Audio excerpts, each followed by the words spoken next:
See, what most people miss about roleplay sessions is this. It's the same thing that footballers do before they go out on the pitch. The same drills that boxers run before they go out into the ring. The same prep that athletes do before they go out on the court.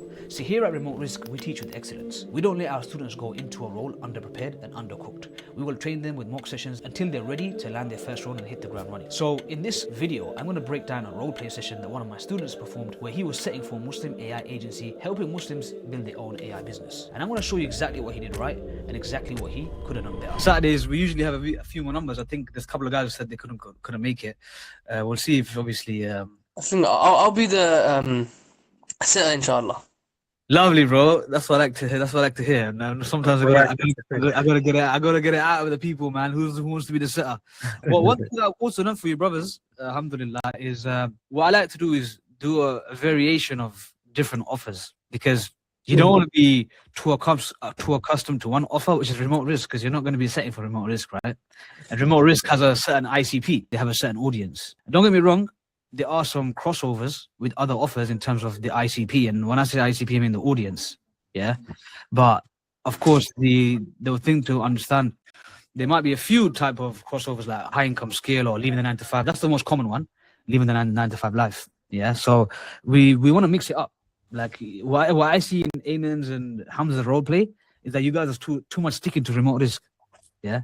And I let the brothers know. And you'll have more knowledge. You know, you'll be able to deal on different offers, different audience types. Yeah, you're gonna see that. So what I've done for you, brothers, alhamdulillah, and I want you guys to check it out, because if I say to you, oh yeah, Tariq, we're doing or Sadiq, we're doing Develop Corp today, I want you guys to already know. Yeah, I don't want to go through it. Otherwise, it's gonna waste more time. We want to become as efficient as possible, so we get as many people doing role play as much as they can. Because a lot of you guys are in the training phase now. We want to prepare you for the application phase.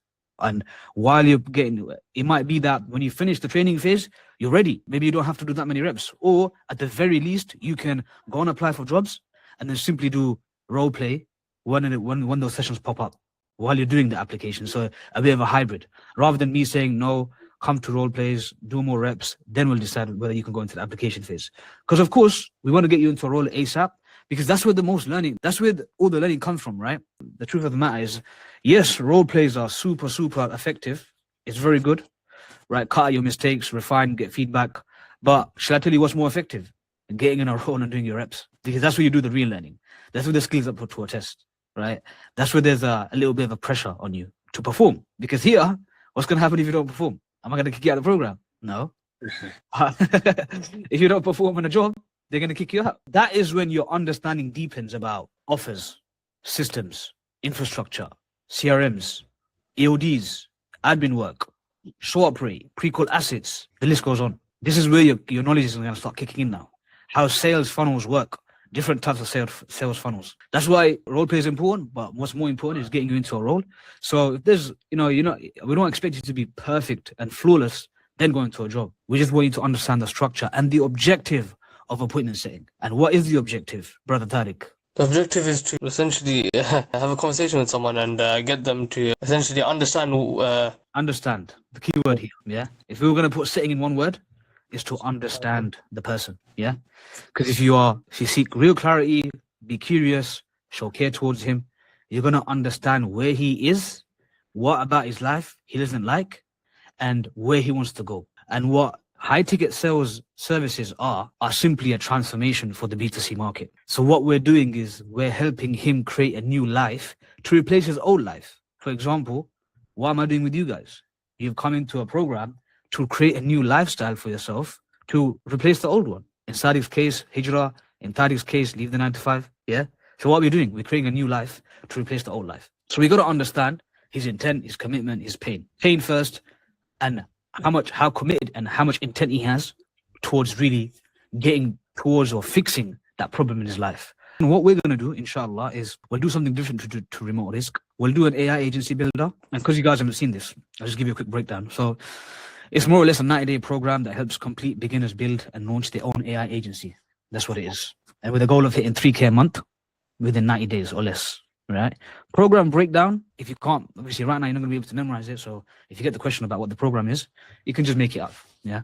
The ticket price is 5,000. and the minimum investment is 2,500. I don't think we should add a range to it, so I think that should be good. Or we'll do we'll do 2.5k to 5k. That if he has that if it's within that budget, then no problem. You can qualify him based on that. So we'll start off with a definite quote, where we'll do an efficient one. We'll treat this as someone who's a little bit more inbound, or someone's slightly a little bit more warmer, so we can compress the conversation a little bit. Because if you have a bit of time, I'll go through a call recording with you, brothers. Yeah, and I'll dissect the call recording, so we can do that. So inshallah, let's kickstart it. He's booked a call with the setter, so this is inbound. So this is going to should be an easy one for you. Yeah, focus on the main thing, which is the pain, what his goal is, where he wants to go, and then if you want to ask an urgency question, you can just ask why now. Really, that's one easy question you can ask about urgency, and then just do the logistics, and then we transition, and then we finish it off. And now, who wants to be the prospect? Let Jamal be the prospect. Jamal, be the prospect. We need some engagement from you, brother. Jamal will be the prospect, and Tariq. Can I be the setter? Do you want to be the setter? Tariq wants to be the setter. He's volunteered first. I'm going to give it to him. But you could be the setter next one. You're on the next one. If we have time, we might just do another one. Yeah. So let's do it. Let's go. Let's crack on. Ring. Assalamu alaikum.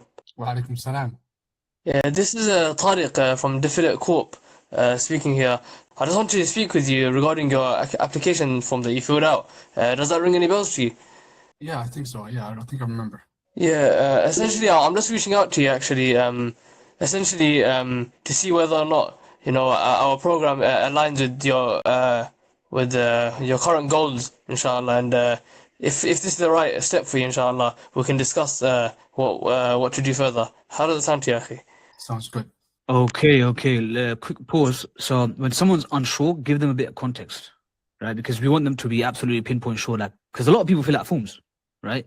You gotta always be as you should always be as curious as possible. A lot of people fill out forms. If he's a bit unsure, then you just simply give them a snippet of, we help young Muslims create and launch their own AI agency. Yeah. Does that ring more of a bell? Yeah. So you ask him that, and then you could also, if it's inbound, maybe the report is not, you can go straight into it. So you went straight into it. The expectation was fine. What I always like to do, especially on inbound, is you're gonna show that your time is precious as an appointment setter. So what my setters do for my own company is, so look, I got about 10-15 minutes here to spare. And on this call, I'm going to ask you a few questions, see where you are, where you're looking to go. And if things align, then we're going to discuss what the next arrangements look like. How's that sound with you? Yeah. Nice and smooth. Always, to make the expectation easy for you, it's state the time, right? Tell them that I want to discuss where you are, where you want to go. And if that aligns, then we'll look at the next steps. That's the easiest way to set the expectation, just to make it sound a bit more smoother. Because one thing that's very key, Tariq, is that when you're on a setting call, you need to be confident. If you're not confident, sometimes the resistance will go up from the prospect. And sometimes they're more bought into someone who can give them a nice productive conversation rather than be a little bit, maybe fumbling a little bit or stuttering too much. So of course it's going to come with a bit of time. Don't get me wrong, but let's try to keep it smooth, inshallah. So let's crack on from there. You don't need to do it again unless you want to do it again. I say do it again. Try again. I'll do it again, inshallah. I just had about 15 to 20 minutes spare. And the aim of the call is actually to see if this might be a good fit for some of the goals that you're looking to achieve. And bismillah, if it aligns with you, the next steps would be discussing the roadmap with you, with the senior advisor. How does that sound with you, akhi? Sounds good, brother. Yeah, it's much better. What was the specific reason behind joining, akhi? I wanted to integrate an AI, software into my business. Wait, pause. This is helping you launch a business. Oh, okay. So you got to play a prospect who simply wants to build a business. Okay. With AI. Yeah. This is you sign up. You fill out a form to consider building an AI business. So this is a mentorship program which helps you build and launch your own AI business.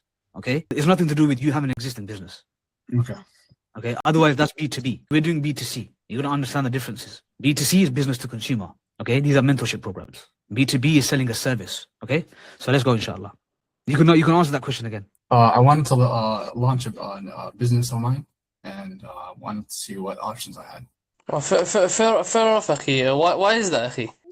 Yeah, I'm looking for a different source of income. Yeah, fair enough, أخي. What's making you want to look for a different source of income? I want to make hijrah, and I want to leave my 9 to 5 job. That's so I can move, away from the West and then go into the Muslim lands, and I want to build a life away from the fitna and be more inclined with my religion. What exactly do you mean by you want to build a life, أخي?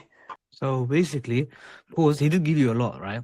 So he gave you hijrah. He gave you leaving a 9 to 5 job. He did say, this is where the listening is very important. So he said he wants to build a life away from the fitna. Okay, and he says be more inclined with this religion. So he give you 4 things there.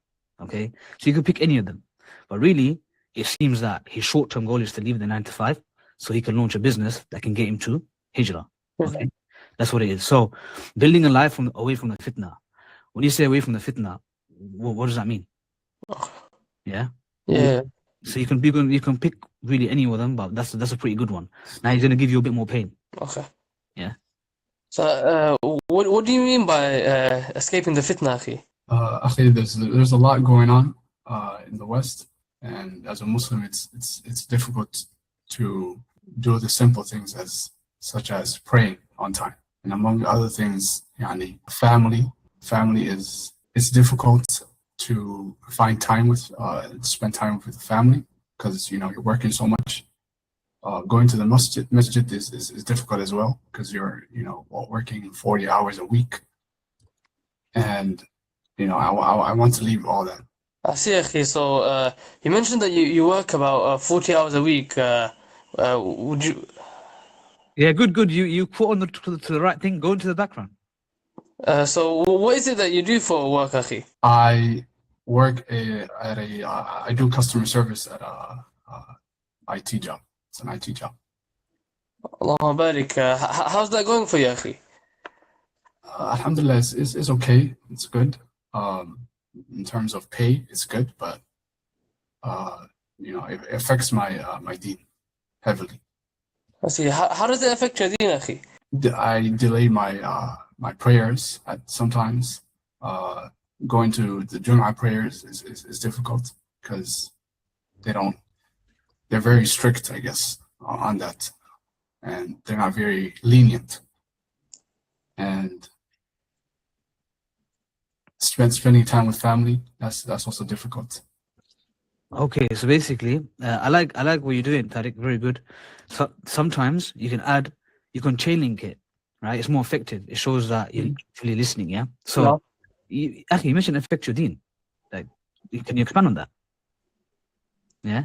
Can you see how you just chain linked it a little bit, and you show that you're listening, and then you ask the follow-up question? Because when you're active listening, right? This is what you do. You take what they give you, you throw it back at them, and then you do a follow-up question. Okay. Yeah. So that it was a good question. Don't get me wrong, but we want to add a bit more tonality here. Okay. This is what creates a nice, authentic conversation. So we'll continue, inshallah. He says so. We left it as going to the prayers. It's a bit strict spending. Now, what would be a good question is, how long have you been doing the job? Okay. So, Akhi, how long have you been doing this customer service role? About a year. About a year. So, most people actually, they like to stick to the 9 to 5 job. So, what makes you think that you're ready to, leave that type of lifestyle for something completely new? There's never really a good time. My religion is important, so I, don't want to wait any longer than I have to. I see, Akhi. So, in the meantime, in the past year, so have you tried anything, to get to that goal of hijrah and, leaving to better your deen, Akhi? Not really. I've tried to save money. I've looked into ways to make hijrah, and haven't done much in that area. Fair enough, Akhi. So, what is it that suddenly changed? Now that after a year in working in your role, what is it that suddenly changed that you want to make a change now? If you're struggling what to say, think about the pains you mentioned. Simply changing jobs wouldn't help, right?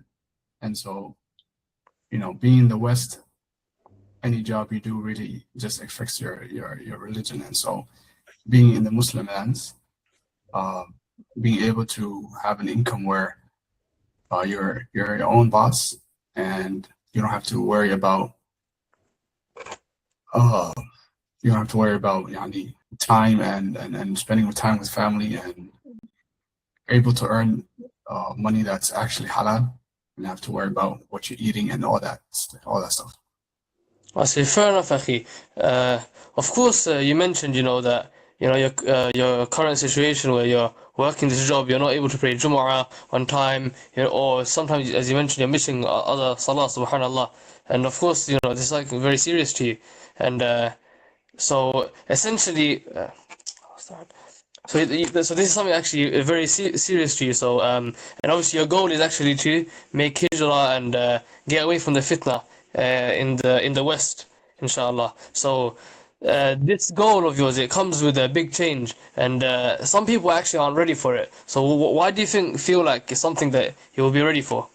Okay, pause, Tariq. We're asking him a very similar question. I think you asked him about the transition before, so we don't need to repeat. Remember, think about it like this. If you pause for a second, yeah, he's giving you a lot of emotions. Yeah. He's giving you a lot of pain. He's went on a bit of a ramble in terms of deen, time, family, fitna. So this is as painful as it gets. Okay. Yeah. It's as painful as we've ever had a prospect.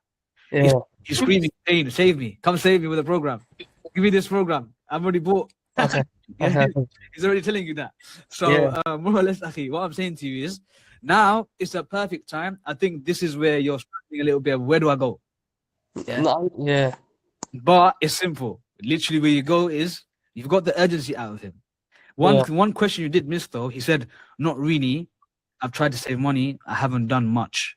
Why haven't you done much? Because if you're telling me this pain is so important for you, why haven't you really done much about it? Then you could have asked that question of, okay, what's changed? Like, why now? But it's okay because we're not doing this deep discovery right now. So now, simple, bro. Go through the logistics. Okay. You've done the hard part, and along bad, you've done it well. All right. Okay. So, Akhi, and by the way, he did say 40 hours a week. He said earlier on. So now, changing that and ask him and challenge him with the time. So, Akhi, you mentioned that you work about 40 hours a week, and you see our program is an exclusive mentorship program, and all of the brothers that we have within our community, they're expected to have about 12 to 20 hours to actually achieve their goals, inshallah. So, is this something that you can do, Akhi? Yes, Akhi. I know I'm working 40 hours. I've applied for different jobs, and so I plan on leaving this job and starting another one that's a lot less, less hours. And so yeah, I should be able to find the time to put into. Okay, I like that. What does that show, brothers? Well, what does that show? What does that show about him? He's committed. Committed. That's it, brothers. He's committed. And what are we doing as a prospect? So as a setter, is we're drawing commitment out of him. Yeah. Mm-hmm. So let's say we didn't say to him 40 hours a week. Let's just say, look, Akhi, we need about 12, 20 hours a week to get you to your goal. Is that something you can put in? So we already challenged him. We said, we chain linked him. We said, you just told me you work 40 hours a week. Can you actually even do this? Yeah. And he showed you his commitment. So great. Carry on. We're on the finances now. Okay. So, Akhi, you mentioned that you've been saving for a while. So, how much do you have saved up, Akhi? Okay, that's a bit too straight into it. Yeah. It's a bit too straight into it. Now, don't get me wrong. Of course, you got to hold your authority, and you're qualifying him, and you're deciding whether we can help him or not. But what would be good is asking him always with the first question that we like asking, which is the income goal. Yeah. Yeah. What's the income goal, Akhi, that's gonna give you what you need to actually make hijrah? Yeah, and contextualize it with the goal. So now he's gonna be thinking, yeah, you know what? It's a bit more specific. I'm gonna need this specific amount to be hitting that, and then I can get towards that goal of hijrah. And if I remember right, the program does do it. Yeah, it helps you make 3K in a month in 90 days or less. That's minimum. Yeah, so just a little bit of context. But yeah, let's start with that question first. Okay. So, Akhi, what's the financial goal you're looking to achieve to get to that ultimate goal, which is hijrah? Looking to hopefully make at least 5K a month. And how much are you making at the moment, akhi? I would word that a little Oh. bit differently. Let's bridge that gap. So yeah, akhi. So let's bridge that gap, inshallah. So how much are you making at the moment, akhi? About 1,500. I see, akhi. So we're trying to move from 1,500 to about £5,000. It's definitely possible, inshallah. I mean, our program, we aim to get our students to hit 3K within 90 days and inshallah progress further beyond that. So in terms of hitting this goal, it does require investment from your side, bi'idhnillah. So how much do you think you'd be able to invest, akhi? Akhi, before I answer that question, how much is program? Yeah, akhi, that's a good question, akhi. Our programs, they actually vary, and our packages actually vary. So I'd be doing a disservice to you if I gave you the price outright, because it's essential that you speak to our senior advisor and actually understand exactly what it is that you need and how we can help you get there. And just so you know, our programs they vary from 2,500 to 2.5K to 5K. Inshallah. How does that sound to you, akhi? Sounds good, Akhi. That's sounds good. Okay, so it was a good pushback, but you forgot to do one thing, which was just regain the control. I mean, you did say how does that sound, but that's more of a very generic question. So you could have said something like, okay, look, if you say, you mentioned exactly what you mentioned, but then regain the control by saying, you mentioned like you're earning 1.5K. So like, how much do you actually take home from that after your expenses, or do you not have much? Okay, yeah. Regain the control, going back to exactly what we're here to do, which is see if he's financially qualified. Because remember the minimum he needs is 2.5K.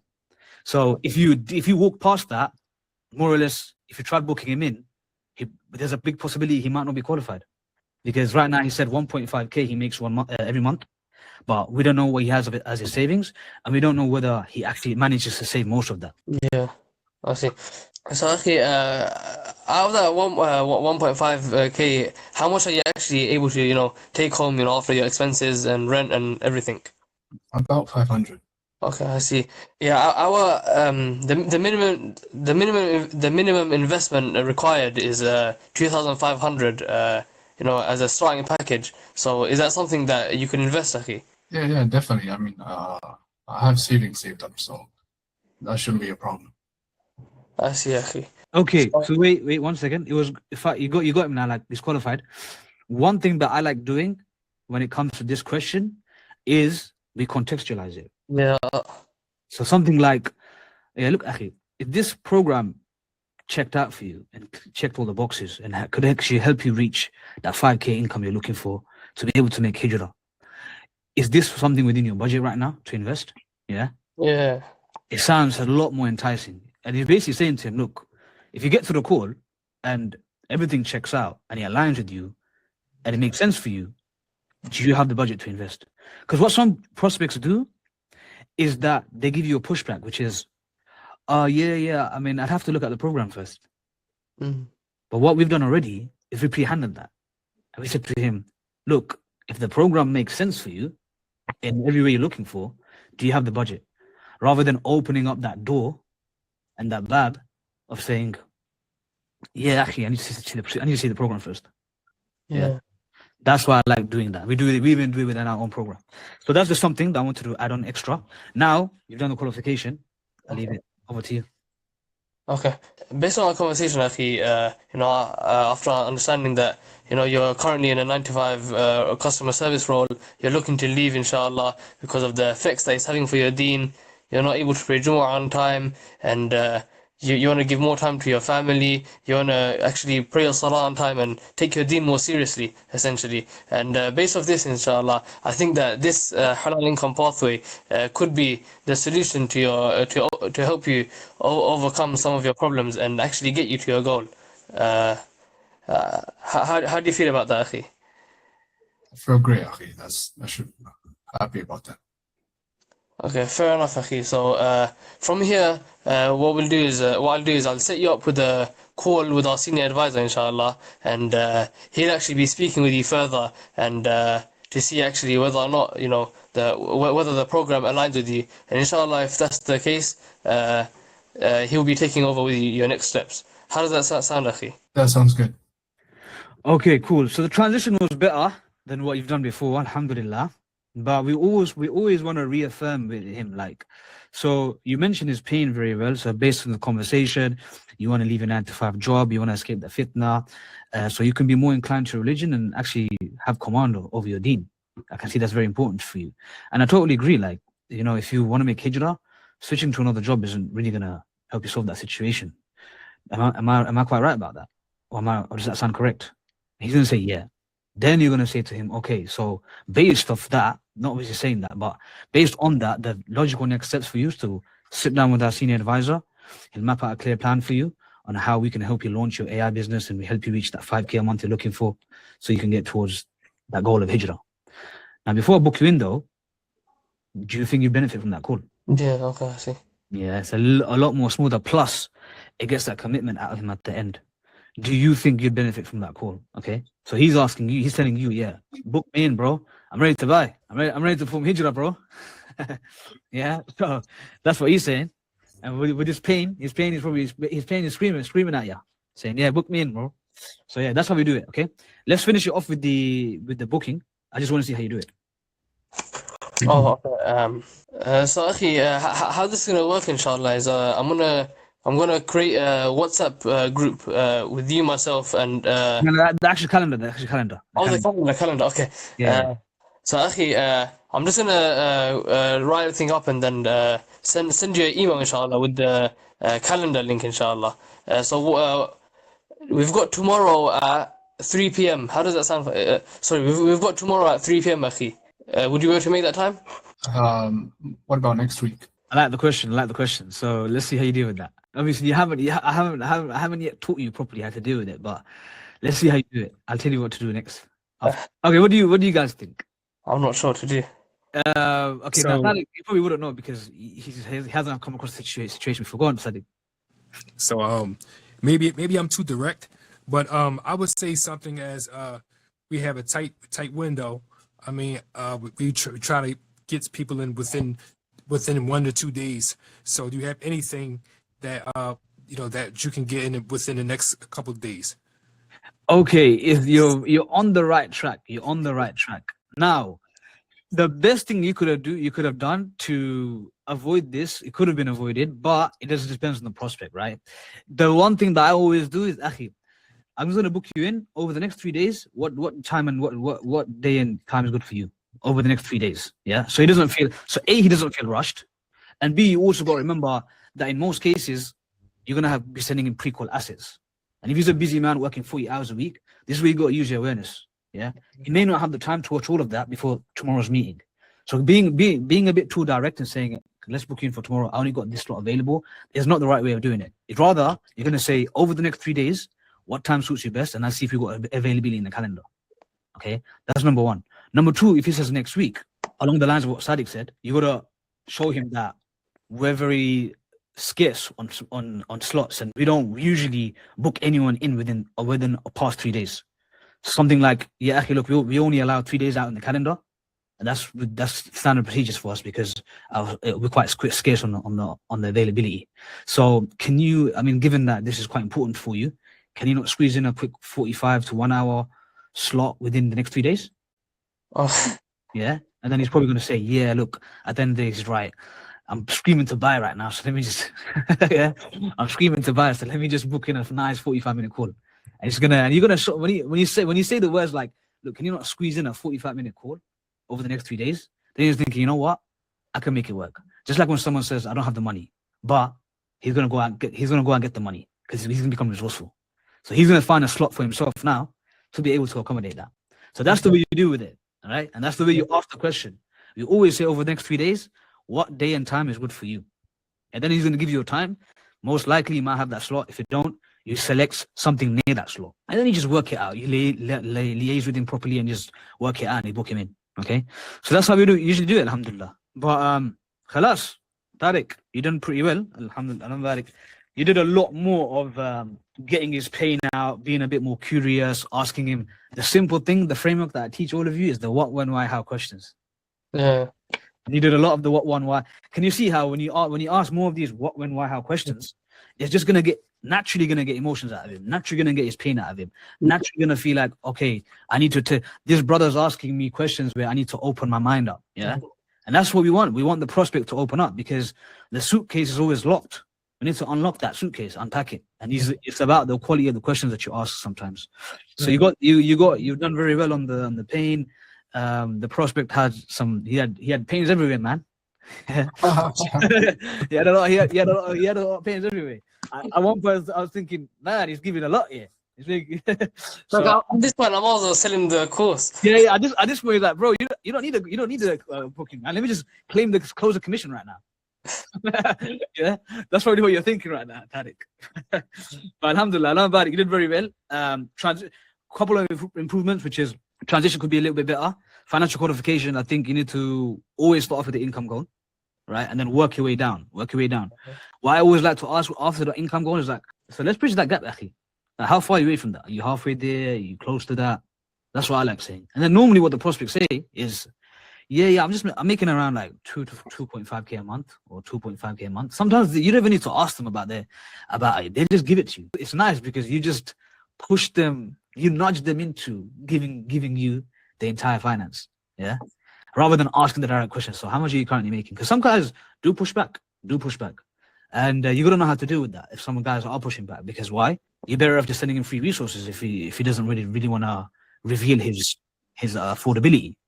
Because at the end of the day, how are we going to help him? We're not just going to send him on a call and hope that everything gels together, right? That's how it's going to work. So you got to understand that with financial qualification, you got to hold the authority. You got to hold the frame. You can't let him take it off you. And if he does, you take it back, snatch it back off him. Yeah. Now, asking a good follow-up question. So we got a bit of time on our hands. I think there's anything else that I was going to give you. Yeah, you're saying the expectation could be a little bit more smoother. I'd say maybe practice it a couple of times. And there's quite a few ways that we do it. Remember, I says it doesn't need to sound exactly like the way we've written it out for you. You can change it up, tweak it a little bit to your own liking. There's no problem. And then the transition, the rest was okay. The finances, that was good. And there was one part where you asked the repetitive question, right? So he would have just been repeating himself. And in most cases, because he was very close to the last question that you asked, that was very similar, a prospect's going to say to you, well, I just mentioned to you XYZ. And you really don't want them to mention that, because then it's like, is this guy even listening to me, or is he just looking at a script? Yeah. So remember that, ikhwan.